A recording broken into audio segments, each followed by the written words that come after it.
कोटवार शहर की ठंडी सुबह थी। पहाड़ों से आती हल्की हवा बाजार की गलियों में घूम रही थी।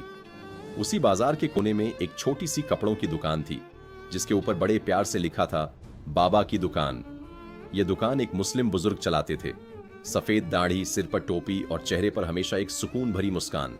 इलाके के कई लोग उन्हें सम्मान से बाबा कहकर बुलाते थे, क्योंकि वे हर किसी से प्यार से बात करते थे, चाहे वह किसी भी धर्म या जाति का हो। बाबा की दुकान बहुत बड़ी नहीं थी, लेकिन भरोसे और ईमानदारी के कारण उनकी पहचान दूर दूर तक थी। गरीब बच्चों को वे कभी कभी सस्ती कीमत पर कपड़े दे देते और किसी के पास पैसे कम पड़ जाए तो उधार भी लिख लेते। उनके लिए दुकान सिर्फ कमाई का जरिया नहीं थी, बल्कि लोगों से जुड़ने का एक माध्यम थी। लेकिन हर जगह कुछ लोग ऐसे होते हैं जिन्हें दूसरों की अच्छाई से भी परेशानी होती है। कुछ लोगों को यह बात चुभने लगी कि एक मुस्लिम बुजुर्ग की दुकान का नाम बाबा की दुकान क्यों है।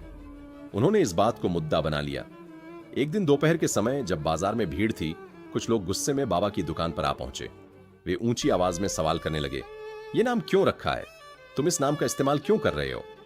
बाबा ने शांत स्वर में समझाने की कोशिश की, बेटा, लोग प्यार से मुझे बाबा कहते हैं, इसलिए दुकान का नाम भी वहीं रख दिया। लेकिन वे लोग सुनने को तैयार नहीं थे। बात बढ़ती गई और उनमें से कुछ ने धक्का मुक्की शुरू कर दी। बाजार में अफरा तफरी मच गई। कई लोग दूर खड़े तमाशा देख रहे थे, पर कोई आगे बढ़ने की हिम्मत नहीं कर रहा था। तभी भीड़ के बीच से एक तेज कदमों से चलता हुआ एक लड़का आया। उसका नाम दीपक था। वह वहीं पास में रहता था और कॉलेज का छात्र था।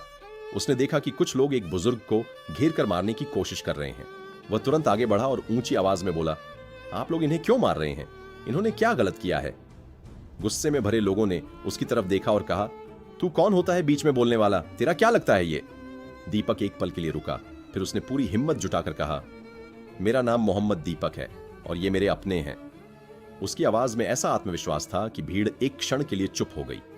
असल में दीपक हिंदू परिवार से था, लेकिन उस समय उसने अपना नाम बदलकर इसलिए बताया ताकि लोगों को एहसास हो कि नाम और पहचान से बड़ा रिश्ता इंसानियत का होता है।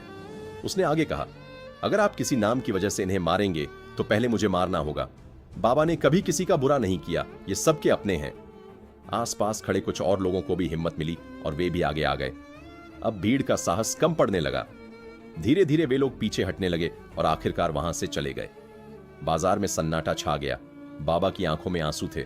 उन्होंने कांपते हाथों से दीपक का हाथ पकड़ा और कहा, बेटा, आज तुमने सिर्फ मेरी नहीं, इंसानियत की इज्जत बचाई है। दीपक ने मुस्कुराकर जवाब दिया, बाबा, नाम से नहीं, काम से पहचान बनती है। उस दिन कोटद्वार के बाजार ने एक बड़ी सीख ली। लोगों ने समझा कि धर्म और नाम से पहले हम सब इंसान हैं। अगर कोई अन्याय के खिलाफ खड़ा हो जाए तो नफरत खुद पीछे हट जाती है।